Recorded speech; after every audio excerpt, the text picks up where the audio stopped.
Alhamdulillahirabbil alamin wa bihi nasta'in wa ala umuri dunya waddin. Wassalatu wassalamu ala asyrofil anbiya'i wal mursalin wa ala alihi washabihi ajmain. Amma ba'd. Yang saya hormati Bapak Kepala SMA Negeri 1 Larangan, Bapak Dr. Andes Eko Priyono MPD. Yang saya hormati Bapak Eko Nugroho Yudhoyono MPD selaku pemateri, dan Bapak Ibu guru serta staf karyawan tata usaha SMA Negeri 1 Larangan yang saya hormati pula. Pertama-tama, marilah kita panjatkan puji syukur kehadirat Allah Ilahi yang sudah melimpahkan rahmat dan inayahnya sehingga pada pagi hari ini menjelang siang kita semua bisa menghadiri kegiatan diseminasi modul 1 pendidikan guru penggerak yang nanti akan disampaikan oleh beliau Bapak Eko Nugroho Yudhoyono MPD. Salawat serta salam senantiasa tercurah pada junjungan beliau Nabiullah Muhammad SAW. Semoga kelak kita di hari akhir nanti mendapat syafaat dari beliau. Amin amin ya rabbal alamin. Sebelumnya saya bacakan kegiatan pada pagi hari ini. Yang pertama yaitu pembukaan, kemudian yang kedua sambutan dari Bapak Kepala Sekolah, kemudian yang ketiga materi diseminasi yang akan langsung disampaikan oleh Bapak Eko Nugroho Yudhoyono. Terakhir acara yang keempat yaitu penutup. Oke, untuk berikutnya langsung saja kita buka acara pada pagi hari ini dengan bacaan basmalah. Bismillahirrahmanirrahim. Acara yang kedua yaitu sambutan dari Bapak Kepala Sekolah SMA Negeri 1 Larangan. Pada beliau dipersilakan. Bismillahirrahmanirrahim. Assalamualaikum warahmatullahi wabarakatuh. Alhamdulillahirabbil alamin wa binasta'in wa salawatu wassalamu asrofil anbiya'i wal mursalin wa ala alihi wa sahbihi amma ba'du. Yang terhormati Pak Eko Nugroho, guru penggerak Ajar Pusaka Kurikulum. Yang saya hormati ibu-ibu dan bapak guru SMA Negeri 1 Larangan. Pertama, saya panjatkan puji syukur dan bersyukur yang telah melimpahkan rahmat dan karunia sehingga di pagi menjelang siang ini kita masih bisa berkumpul, masih bisa sempat mengikuti diseminasi modul pertama pendidikan guru penggerak yang insya Allah nanti disampaikan Pak Eko Nugroho. Alhamdulillah Pak Eko ini termasuk guru yang rajin ya. Biasanya Bapak Ibu guru enggan untuk mengikuti hal-hal yang bersifat online ya. Ngisi-ngisi data ini apa itu biasanya males. Alhamdulillah Pak Eko ini termasuk rajin daftar guru penggerak angkatan yang ke-4 ya. Iya. Dan ini sedang dalam proses bintek ya, proses bintek, dan pada hari ini diseminasi modul yang pertama tentang filosofi pendidikan Jasa Dewantara yang nanti akan dijelaskan apa filosofinya. Kita itu kayaknya sebagai petani gitu ya. Kemudian nilai dan peran guru penggerak, profil pelajar Pancasila, budaya positif. Alhamdulillah juga pada era sekarang ini serba penggerak ya, guru penggerak, sekolah penggerak, kepala sekolah juga penggerak. Mengapa penggerak? Ya, dikatakan selama ini mungkin guru tidak bergerak, padahal kita ya sejak dulu ya bergerak ya, dari rumah ke sekolah ya bergerak ya. Dari sekolah buka buku ke kelas ya bergerak. Nah, di sini bergeraknya itu apa ya? mungkin semangatnya kurang gitu ya. Sejak dulu setiap ada perubahan kurikulum mesti pembelajaran berpusat pada siswa center terus atau guru center ya. Bukan siswa center tapi gurunya ya. Sejak dulu saya SD itu ya gurunya saya aktif. Kalau gurunya nggak aktif nggak bisa ya. Nah jadi apa gurunya menambah nggak bisa. Ini mungkin yang diminta itu partisipasi aktif siswa dan gurunya itu dua-duanya.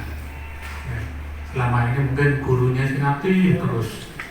Zaman dulu mengajar ya kalau siswanya ganteng gimana ya? Kan duduk tangan di depan, cakep, taruh di meja, dengarkan Pak Guru, Bu Guru. Mesti itu ya. Coba kalau di tengah-tengah bertanya, dimarahin. Kalau sekarang tidak, siswanya harus aktif. Ya. Mungkin panjenengan menjelaskan siswanya buka HP, marah. Nggak taunya siswanya mencari di Google ya. Nah ini kadang-kadang kita dianggapnya itu kurang pas. Jadi dengan adanya sekolah penggerak ini, guru penggerak ini jadi motivator yang menggerakkan Bapak Ibu guru. Dan nanti kita lihat saja ya, apa yang akan disampaikan oleh Bapak Ibu.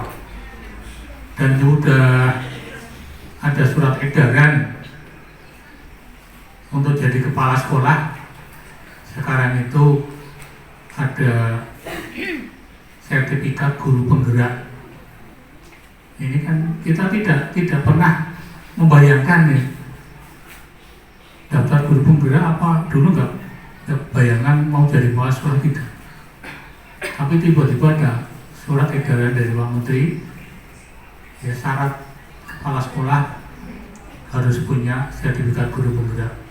Nah, kemarin angkatan pertama sudah dipanggil ke Semarang untuk mengisi kekurangan. Ya, ini Pak Eko sudah angkatan ketiga, tinggal berapa nanti ya dibutuhkan. Ya. Tapi nggak tahu perkembangannya. Ya. Ini hal semacam ini yang kadang-kadang kita harus aktif. Ya, ada kesempatan kita ikuti. Ya. Ini juga kayaknya ada lagi Pak ya.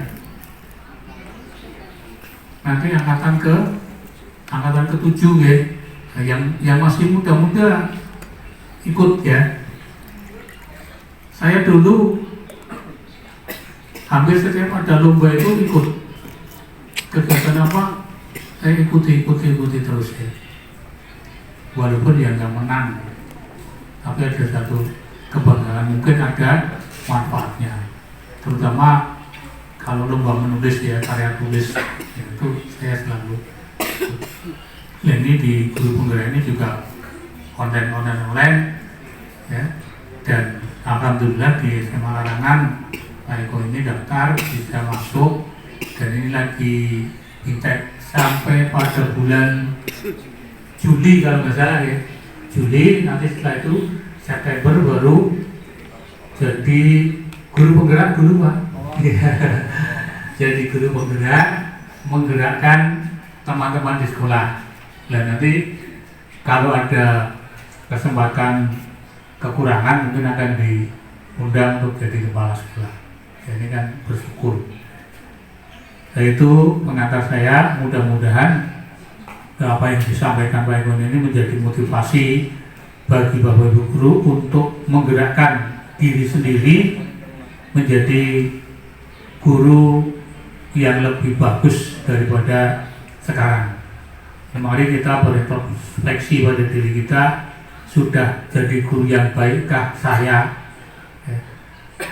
Kalau belum, bangkitkan semangat untuk menjadi guru yang baik. Guru yang baik itu guru yang bagaimana? guru yang bisa menjadikan siswa ini Pancasila, ya, profil pelajar Pancasila. Profil pelajar Pancasila itu seperti apa? Ya, yang karakternya itu ada jujur, tanggung jawab, yang di kurikulum 13 itu sudah ada itu ya. Ya sebenarnya di situ. Di kurikulum yang baru ini juga nanti pengembangan dari kurikulum 13 yang sekarang sudah digunakan guru penggerak. Kemarin saya ditanya teman Kepala SMA 2 Purwokerto, Pak Eko sampun ngagem kurikulum prototipe, kira kita sudah jadi sekolah penggerak? Belum. Tapi Brebes bersemangat untuk mengikuti kurikulum prototipe ini. Mudah-mudahan nanti SMA Larangan juga ikut ya. Walaupun tahun ajaran baru saya sudah tidak bisa mendampingi, ya mungkin nanti sekolah yang baru. Tapi semangat untuk mengikuti kurikulum prototipe ini sangat besar di Brebes. Begitu kurang lebihnya, mohon maaf. Assalamualaikum warahmatullahi wabarakatuh. Terima kasih kepada Bapak Eko Priyono.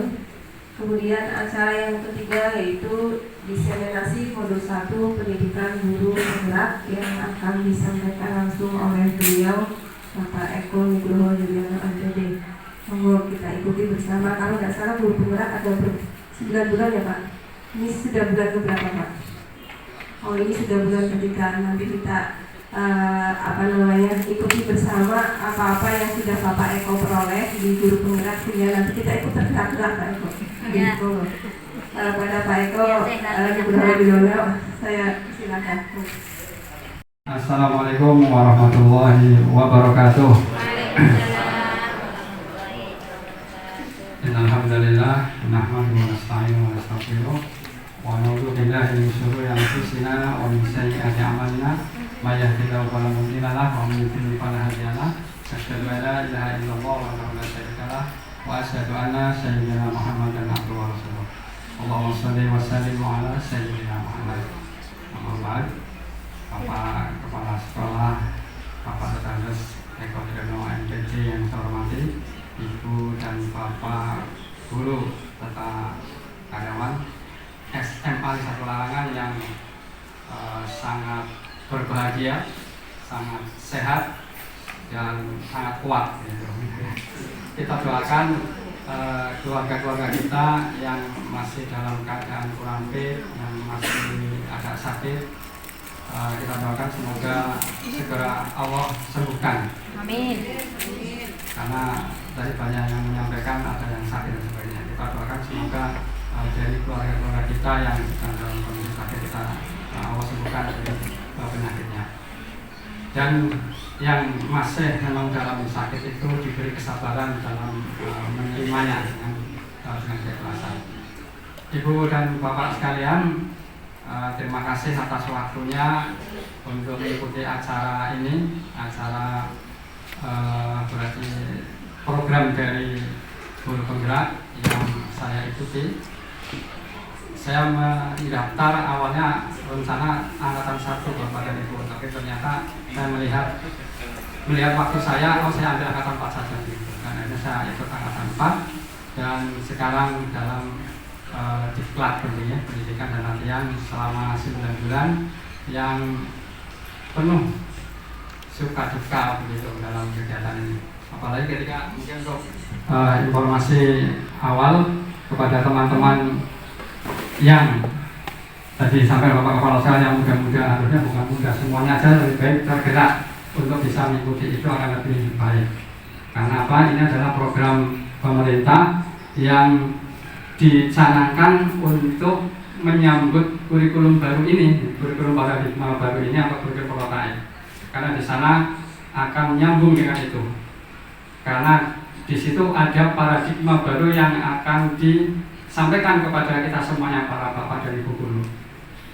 Jadi intinya paradigma baru yang dikira, kan berarti itu hasil dari survei oleh pemerintah bahwa ada dari kurikulum yang sudah ada, ini perlu ada perbaikan.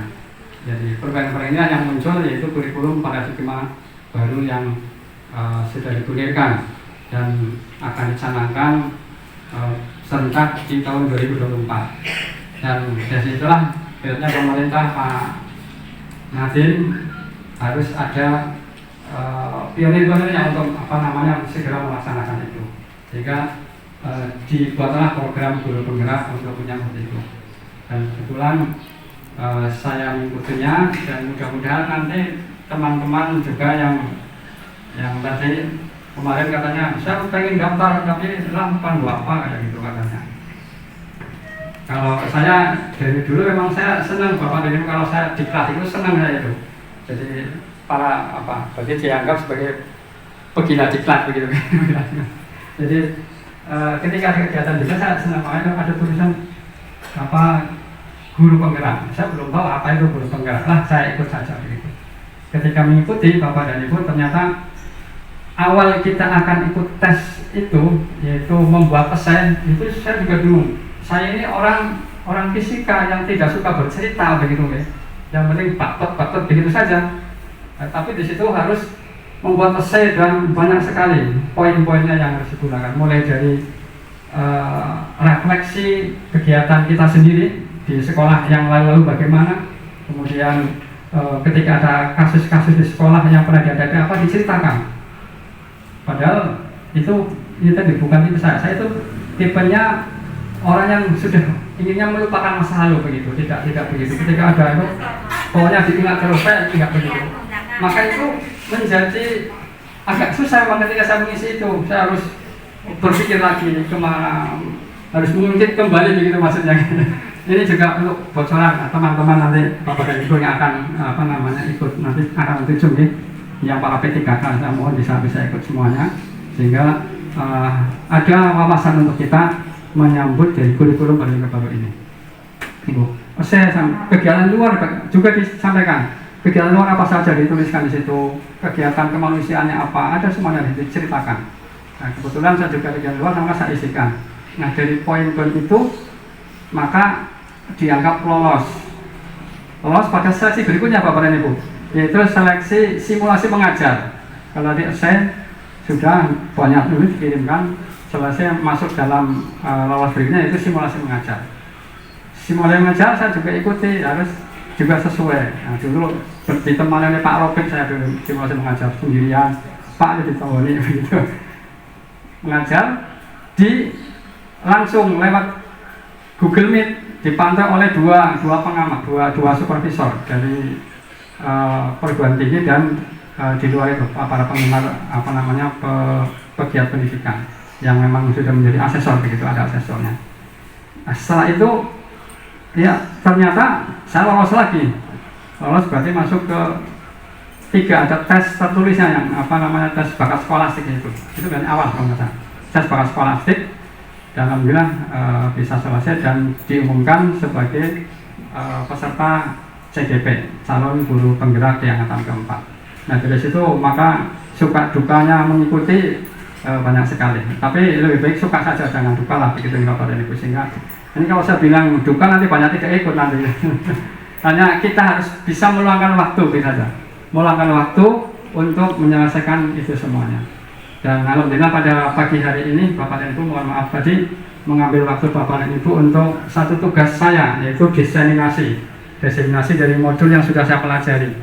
Jadi dari bulan Oktober sampai Desember itu modul 1.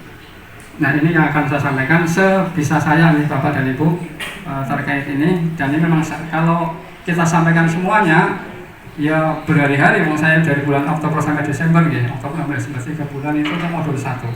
Maka saya akan coba cukilkan yang menurut saya menjadi perhatian kita bersama di paradigma baru ini, yaitu terkait dengan yang pertama ini Bapak dan Ibu, filosofi pendidikan Ki Hajar Dewantara. Yang kita sudah pahami, beliau adalah Menteri Pendidikan kita dunia, sebagai juga pahlawan pendidikan ya.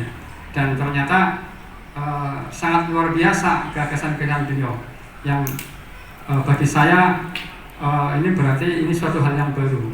Meskipun kita sudah pahami bahwa ada yang terkenal yaitu trilokanya nih, Triloka itu berarti tiga pusat atau tiga tempat gitu. Tempat posisi ketika di depan bagaimana, ketika di tengah bagaimana, bersama dengan orang bagaimana, dan kemudian ketika di belakang kan seperti apa. Itu yang sudah kita pahami tentang Triloka tadi.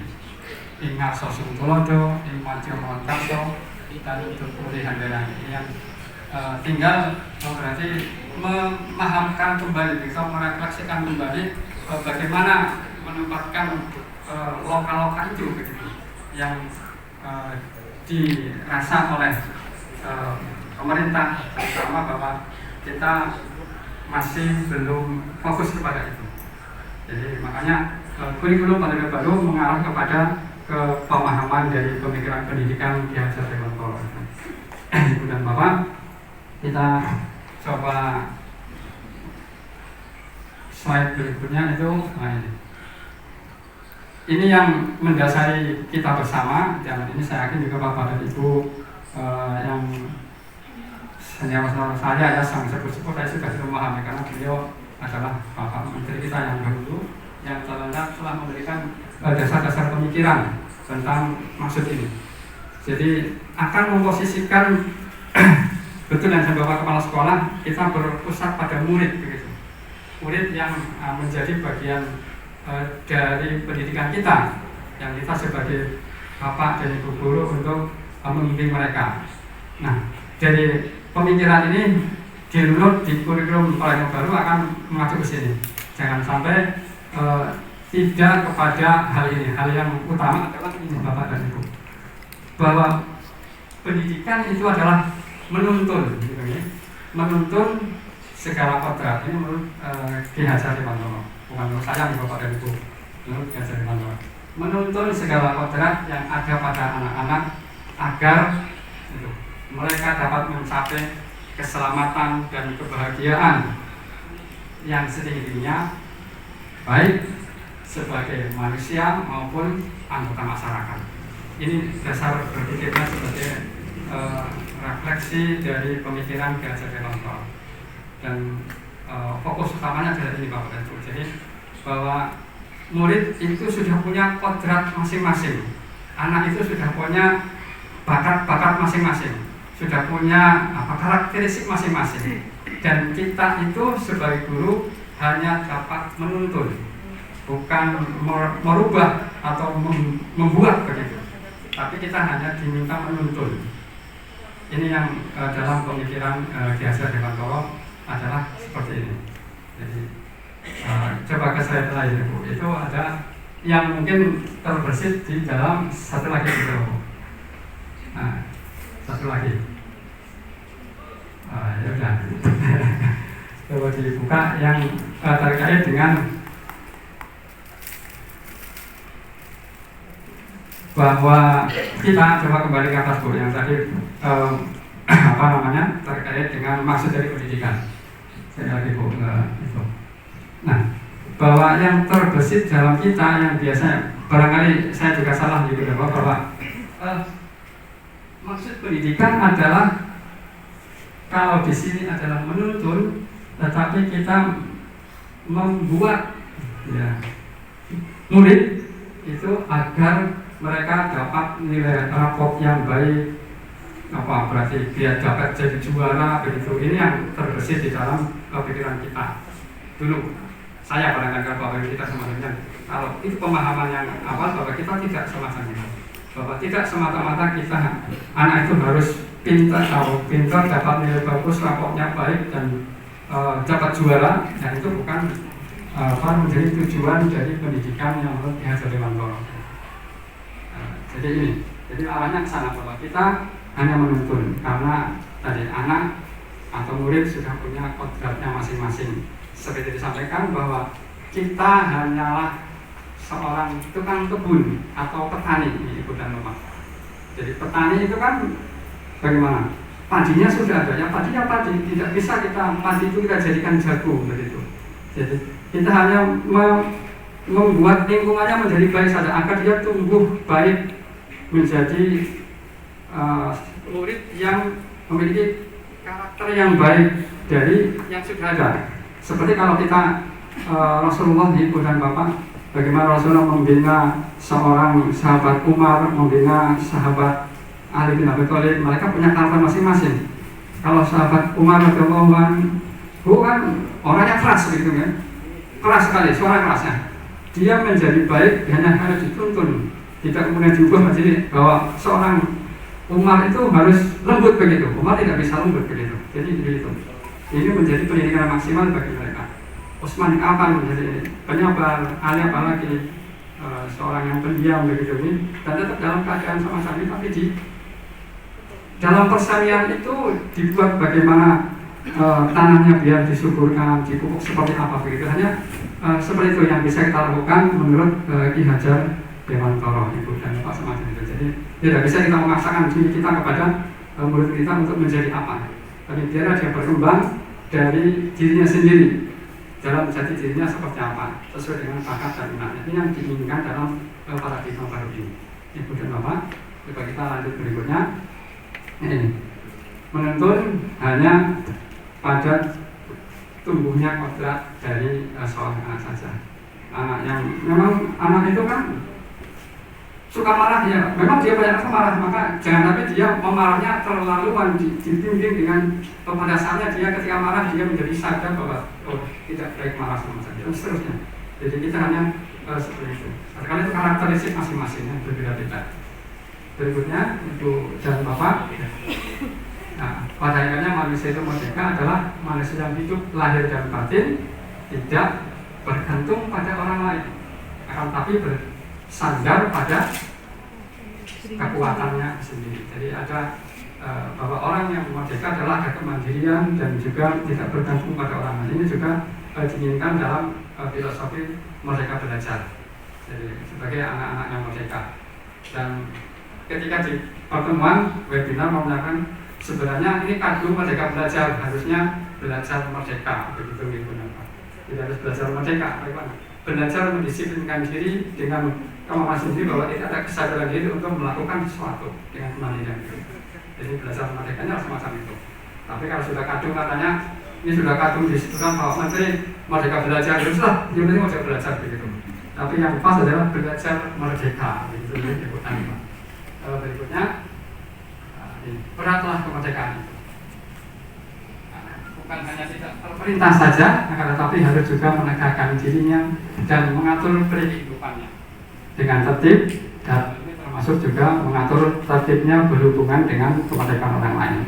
Ini Ibu dan Bapak, ternyata kadang kemerdekaan itu dianggap pokoknya semuanya makanya gitu, semuanya saja dan sebagainya. Tapi ternyata kita juga belajar ini tertib dengan berhubungan kepada orang lain.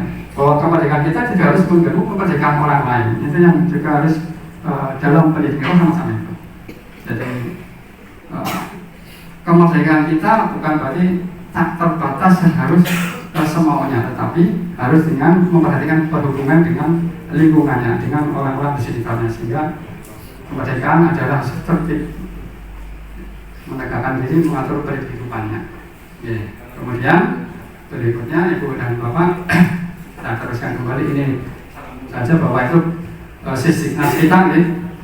Ya sebenarnya kan sudah menyambung pemikiran konservatif dengan Sisiknas kita, yaitu usaha sadar dan berencana untuk mewujudkan suasana belajar dan proses pembelajaran agar peserta didik secara aktif mengembangkan potensinya untuk memiliki kekuatan spiritual keagamaan, pengendalian diri, kepribadian, kecerdasan, akhlak mulia, serta keterampilan yang diperlukan dirinya masyarakat, bangsa dan negara. Ini juga menyambung sebenarnya dengan filosofi dari pemikiran Ki Hajar Dewantara. Kemudian berikutnya Ibu. Nah, untuk menjalankan itu maka diperlukan visi ini, Ibu dan Bapak ini. Visi dari kita semuanya, dan visi kita juga harus terkelola dari visi sekolah kita sendiri. Maka memang hasilnya visi sekolah secara periodik kita kita ubah nih Bapak dan Ibu. Jadi kita harus berdasarkan evaluasi tahun-tahun yang lalu, visi kita harus kita sesuai dengan tujuan kita sebagai sekolah yang berpusat pada murid atau kita mengenalkan murid kita. Nah, karena visi kan ini amatan penglihatan kita begitu ya. Dan kemampuan untuk melihat pada ini persoalan ini menurut KBBI, ini Bapak Ibu Bahasa Indonesia nih, terima kasih Pak Lepol itu intinya ini Bapak dan Ibu dari harus ada misi dulu. Jadi sebelum kita bekerja melaksanakan kegiatan kita di sekolah kita untuk membimbing, untuk menuntun anak kita, maka kita harus kembali kepada visi kita. Visi kita tercurah pada visi sekolah kita yang kita coba mindsetkan kembali. Visi itu harus mengedepankan kepada murid-murid kita. Jadi bertujuan pada murid kita untuk kita optimalkan sebagai agar mendapatkan keselamatan dan kebahagiaan. Itu tujuan yang sangat mulia itu dan Bapak dari pendidikan kita adalah itu. Makanya ini dimungkinkan dengan keselamatan kebahagiaan ya, bagi selamat dan bahagia begitu. Jadi intinya anak-anak kita biar selamat dan bahagia, selamat dalam kehidupannya dan bahagia nanti di kehidupannya ketika dia dewasa dan dalam kehidupan yang akan datang gitu. Jadi tujuan yang mulia pada paradigma ini dan Pak. Jadi mengarah kepada keselamatan dan kebahagiaan agar dia dapat hidup di lingkungan masyarakatnya atau sebagai pribadi di lingkungan masyarakatnya menjadi seorang yang mulia. Gitu. Berikutnya Ibu dan Bapak, nah ini maka dikemas, jadi pemerintah mengemas apa berarti kondisi murid-murid kita itu sebagai profil pelajar Pancasila atau sebagai pelajar yang memuat muatan Pancasila ini Bapak Ibu di PKM gitu ya. Jadi difokuskan ke sana kepada profil pelajar Pancasila yang ada 6 itu Bapak dan Ibu ya. Diramu ke dalam 6 segmen berarti yang bahwa anak-anak didik kita itu biar berkebinekaan global begitu. Jadi punya wawasan itu bukan sempit kepada kelompok-kelompoknya sendiri, tetapi berwawasan global kepada kelompok lain dan kemudian secara internasional. Ini bahwa kita adalah satu keberagaman, gitu. Bahwa kita sebagai manusia itu adalah keberagaman, bukan punya kelompoknya sendiri dan sebagainya. Tidak ada rasial yang harus dikedepankan, tetapi ada kebersamaan di sini, berkebinekaan global. Kemudian juga bisa bergotong royong, malah bersama. Bahwa anak-anak kita tuntun bisa bekerja sama dengan orang lain, bekerja sama dengan teman-temannya, bersama dengan di lingkungannya begitu. Jadi mengarah ke sini. Jadi pembelajaran kita akan kita arahkan kepada model profil Pancasila yang kalau di kurikulum nanti paradigma baru itu adalah yang nanti diarahkan kepada kegiatan proyek Ibu dan Bapak ini. Itu nanti lah kalau kita sosialisasi di kurikulum paradigma baru. Kemudian anak kita biar kreatif, biar punya gagasan-gagasan baru untuk yang berkegiatan di dalam lingkungannya. Ada gagasan-gagasan baru yang mereka lakukan. Kemudian dia bisa bernalar kritis untuk melihat sesuatu objek-objek yang ada, kita melihat sininya, kemudian dia berpikir, wah ini harus seperti ini harus bagaimana begitu. Ada satu keputusan yang bisa dia lakukan dari hasil amatannya, dan ini adalah kita ajarkan gitu, dia diajarkan kepada mereka agar anak terbiasa dengan itu. Ada sensitivitas yang ada di lingkungannya. Itu kemudian yang utama adalah dari yang beriman dan bertakwa kepada Tuhan Yang Maha Esa. Di sini beriman, bertakwa kepada Tuhan Yang Maha Esa dan berakhlak mulia. Dan pendidikan kita, pengajaran kita mengarah kepada ini semuanya dalam kegiatan proyek pembelajaran. Juga mandiri Ibu dan Bapak, ini profil pelajar Pancasila yang diramu oleh dari sampai Bapak Kepala Sekolah. Dulu ada sifat religius semuanya banyak sekali begitu, sifat-sifat dari yang ada pada kurikulum 13 itu teramu menjadi 6 segmen ini menjadi profil pelajar Pancasila. Nah untuk mengedepankan ini Ibu dan Bapak, berikutnya adalah ini ini bukan khusus penggerak Ibu dan Bapak, tapi ini sebagai guru begitu. Sebagai guru harus secara umum ya tergerak. Ketika ada sesuatu tergerak, kemudian bergerak, ya, menggerakkan, ini begitu. Jadi filosofinya semacam itu. Bahwa kita sebagai orang-orang yang sudah di dalam dunia pendidikan, yang khususnya kita di guru untuk menuntun anak-anak kita harus tergerak dulu, tergerak dengan anak-anak kita, tergerak dengan lingkungan kita, kemudian kita bergerak, mau kita apakan begitu, mau kita tuntun seperti apa begitu.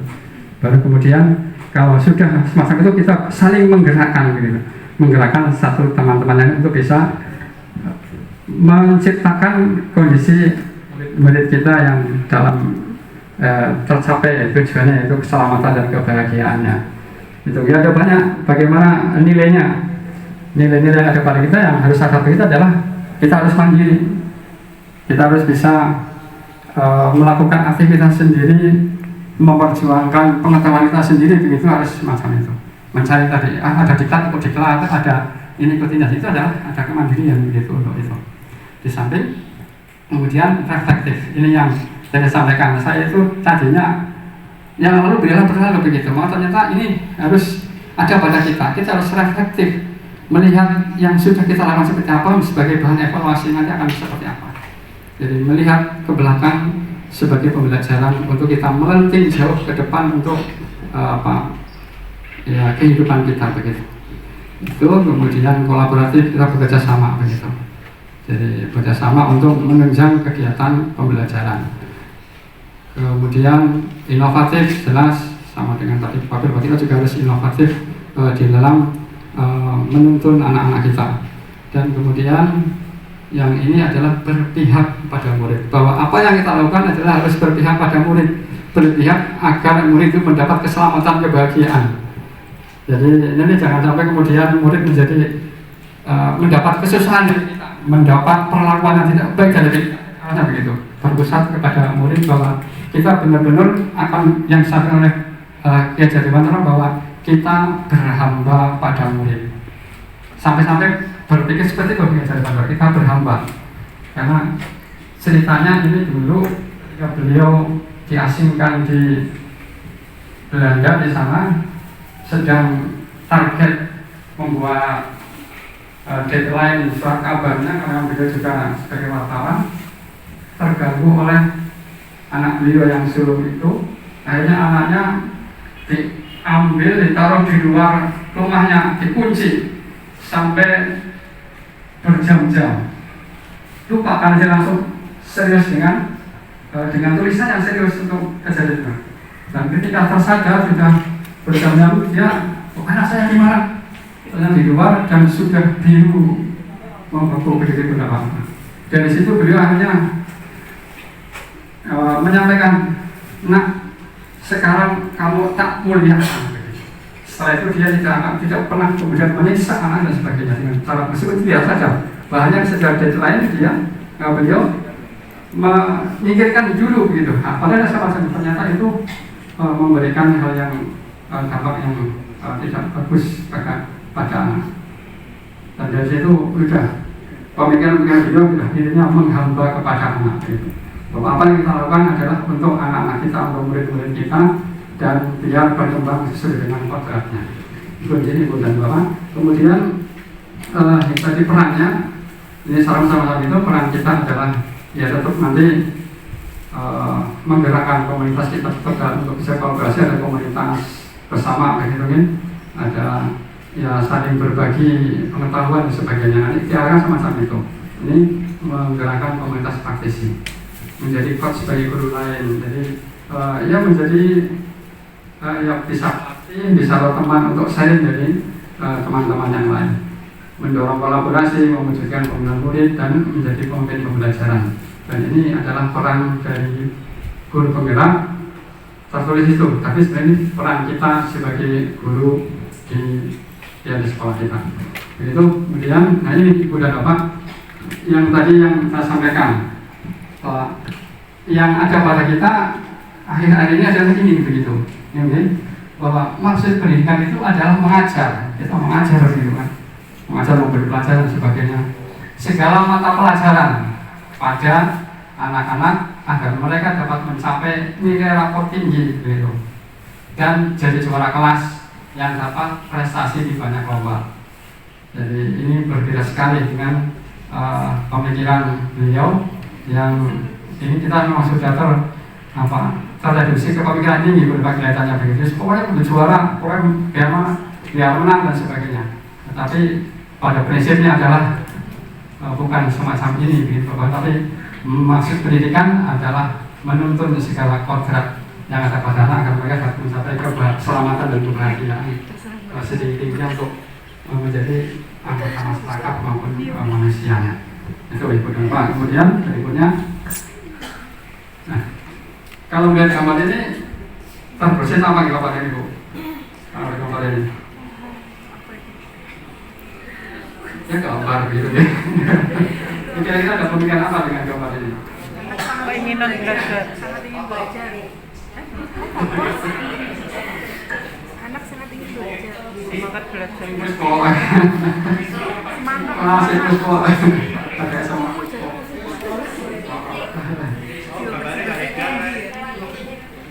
Semangat belajar. Apa yang terbersih? Keinginan belajar yang Ya, silakan ditafsiri masing-masing ya. Kalau barunya ayo Ibu seperti apa? Yang penting ini menjadi gambaran bagi kita bahwa ada gambar semacam itu, kita bisa mengambil, wah soalannya kotor, dan masih bisa sampaikan, kita bisa mengambil bocah orang sekolah begitu. Tapi anak itu pengen belajar juga bisa semacam itu, ya. Pengen belajar tapi tidak disampaikan di dalam ada kegiatan pembelajaran, dia hanya semacam itu. Nah inilah pokoknya silakan kita tafsiri masing-masing. Berikutnya, nah pada prinsipnya bahwa perubahan yang dimaksud oleh KSKC Kontrol adalah semacam ini Bapak dan Ibu. Jadi ada yang kita ubah untuk pendidikan kita adalah biar terubah secara kontinu, konvergen, ya, universal, kesamaan, dan konsentris, kontekstual, unik, dan sebagainya. Jadi bahwa kita diminta untuk bergerak, menggerakkan diri dan sama untuk semesta alam kita ini, bahwa itu tujuan mulia yang diinginkan oleh KSKC Kontrol kepada dunia pendidikan kita. Kemudian berikutnya apalagi itu Bu? Ngomong ini Bu. Nah ini Bapak dan Ibu, ini hampir selesai. Target ini yang saya ingin sampaikan kepada Ibu, ternyata ada ilusi-ilusi di dalam pendidikan kita. Mungkin ini yang sering kita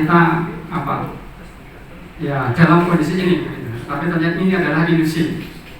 Apa itu ilusinya? Ilusi guru itu bisa mengontrol murid, bahwa kita tidak bisa mengontrol murid begitu, tapi ini adalah yang disampaikan di dalam modul ini, mungkin Bapak dan Ibu, bahwa pada dasarnya kita tidak dapat memaksa murid untuk berbuat sesuatu jika murid tersebut memilih untuk tidak melakukannya. Kan seperti itu kan? Terus belajar ya, orang dalam belajar terserah saya gitu kan? Tidak bisa kita mengontrol murid. Nah, walaupun tampaknya kita sedang mengontrol perilaku murid tersebut, hal ini karena murid tersebut sedang mengizinkan dirinya untuk bisa dikontrol gitu. Ini hanya memang murid bisa nggak apa-apa saat disuruh Bapak dan Ibu, saya bisa ikut begitu. Itu pada dasarnya semacam itu, bukan kita yang bisa mengontrol mereka begitu. Nah kemudian saat itu bentuk kontrol dulu menjadi kebutuhan dasar yang dipilih murid tersebut. Teori kontrol menyatakan bahwa semua perilaku memiliki tujuan, bahkan terhadap perilaku yang tidak disukai. Jadi setiap yang kita lakukan atau murid lakukan pasti punya tujuannya. Tujuan murid tadi disuruh Bapak Ibu belum yang ada tujuannya tidak menyenangkan Ibu, Bapak Ibu dan sebagainya. Padahal aslinya bisa juga menolak kan begitu. Tapi itu dia bisa mengatur, bisa dikendalikan oleh Ibu dan Bapak atau kita sebagai guru. Berikutnya, ilusi berikutnya adalah ini Ibu dan Bapak.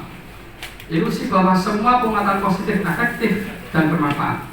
Jadi kita memberikan penguatan yang baik, yang positif itu bermanfaat. Itu juga ilusi Ibu Bapak. Terus pokoknya biar bagus, kamu harus jadi orang yang baik sebagainya. Itu penguatan yang positif, tapi ini juga adalah ilusi. Ini dalam pembelajaran saya di modul 1 ini. Penguatan positif atau bujukan adalah bentuk-bentuk kontrol. Segala usaha untuk mempengaruhi murid agar mengulangi suatu perilaku tertentu adalah suatu usaha untuk mengontrol murid tersebut. Nah, dalam jangka waktu tertentu, kemudian murid tersebut akan menyadarinya dan mencoba untuk menolak bujukan kita. Bisa juga semacam itu, Ibu dan Bapak. Atau bisa jadi murid tersebut menjadi tergantung pada pendapat sang guru untuk berusaha. Jadi kita memberikan masukan-masukan baik pun ternyata ini juga ilusi. Bergantung pada murid masing-masing, dia masih tak mengontrol bisa mengikuti itu atau tidak. Berikutnya, Ibu dan Bapak, ini ilusi lagi juga ini, bahwa kritik dan membuat orang merasa bersalah dapat menguatkan karakter. Ini juga ilusi. Ya gara-gara kawan begitu. Ternyata ini juga ilusi. Jadi kita menyampaikan kepada anak, nah, sudahlah, jangan seperti itu atau mungkin jangan melakukan itu lagi dan sebagainya. Nah, ini adalah membuat anak bersalah. Jadi ya gara-gara kamu dia jadi seperti ini, atau kalau tadinya tidak ada kamu pasti akan bagus dan sebagainya. Ini adalah suatu ilusi. Membuat orang merasa bersalah dapat menguatkan karakter, ini adalah suatu ilusi. Nah, menggunakan kritik dan rasa bersalah untuk mengontrol murid menuju pada identitas yang gagal. Mereka belajar untuk merasa buruk tentang diri mereka mengembangkan dialog diri yang negatif.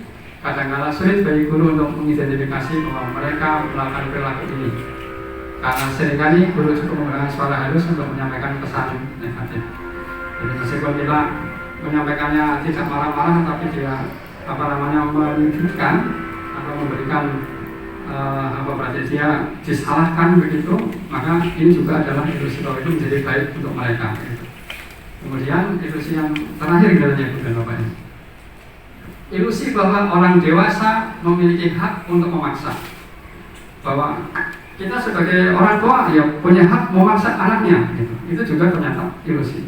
Kita pada murid memaksa murid untuk itu juga adalah suatu ilusi. Bahwa memaksa kamu harus belajar, kamu harus sholat terus begitu, itu juga akan sebenarnya ilusi, bukan, karena memang ada pada diri anak sendiri kemauannya. Jadi bahwa kita sebagai orang dewasa memiliki hak untuk memaksa, itu juga sebagai suatu ilusi. Banyak orang dewasa yang percaya bahwa mereka memiliki tanggung jawab untuk membuat murid-murid berbuat hal-hal tertentu.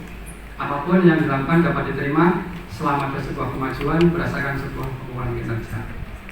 Pada saat itu pula orang dewasa akan menyadari bahwa perilaku memaksa tidak akan efektif untuk jangka waktu panjang dan sebuah hubungan permusuhan akan terbentuk. Ini kondisinya dalam jangka panjang. Nah, ini ilusi-ilusi yang ada pada dunia kita, Ibu dan Bapak. Apa yang kita ingat kepada kebaikan anak, ternyata ada banyak ilusi. Nah, bagaimana memberikan solusinya, itu dengan ada beberapa teori kontrol. Yang terakhir adalah teori kontrol manajerial, Ibu dan Bapak. Bahwa kita bersama dengan anak untuk membangun keyakinan anak itu untuk berbuat sesuatu. Jadi namanya teori kontrol di bagian manajerial. Karena teori kontrol yang paling jelas kita yaitu menghukum. Nah, dihukumnya dan kebenaran maling gitu. Itu dari paling rendah sebenarnya. Kita menghukum murid atau anak ya dengan namanya begitu. Biar tidak mengulang lagi, ya udah dihukum begitu. Tapi itu ternyata tidak baik. Apalagi memberi perasaan bersalah, itu dari yang kedua. Anak dibuat merasa bersalah sehingga dia bisa tidak akan mengulang itu lagi. Itu juga masih belum sempurna. Yang sempurna adalah tadi dengan teori manajer. Manajer itu sebagai anak-anak bersama menguatkan anak itu untuk mendapatkan keyakinan diri untuk melakukan apa yang diyakininya. Dan jadi kita bersama begitu sebagai kebaikan. Kelihatannya itu Ibu dan Bapak habis ya? Oh, teman-teman habis.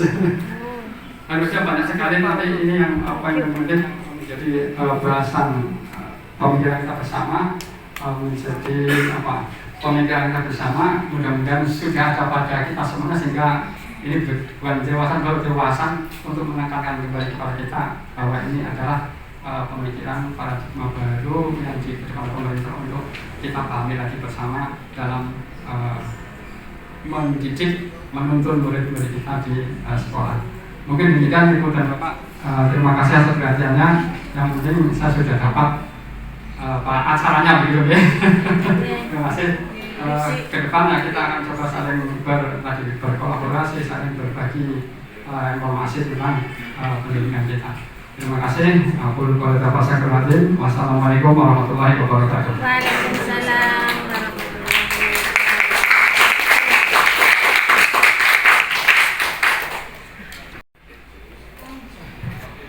wabarakatuh. Demikian destinasi modul 1 pendidikan guru penggerak. Berarti ada paradigma baru tentang pendidikan yang tadinya pendidikan hanyalah sebuah transfer pemberian mata pelajaran full biar anak mendapatkan nilai yang bagus, biar anak nilai rapotnya juga bagus, biar anak berprestasi yang tinggi.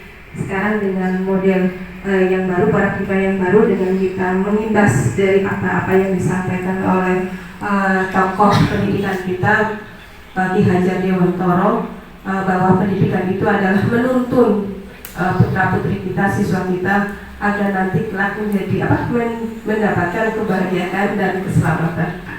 Monggo Bapak Ibu Guru, demikian apa yang sudah disampaikan oleh Bapak Eko Nugroho Yudhoyono. Semoga apa-apa yang beliau sampaikan memberikan manfaat buat kita semua.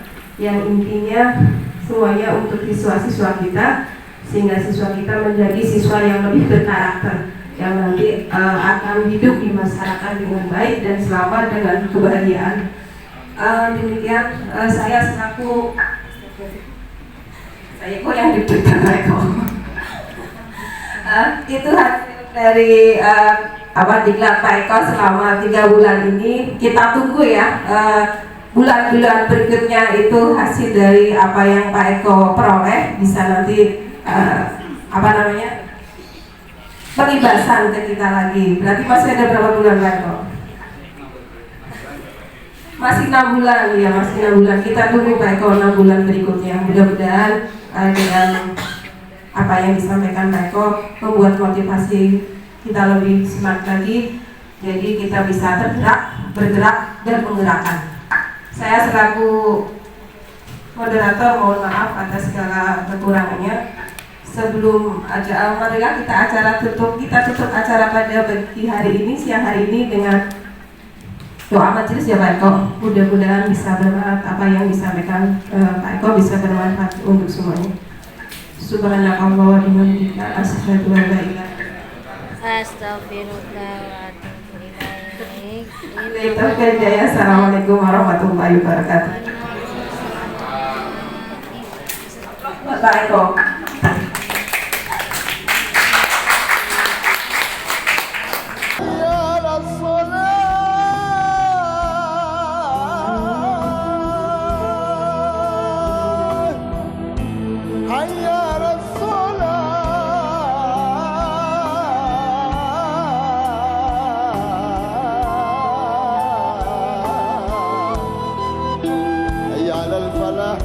حي على الفلاح الله أكبر الله أكبر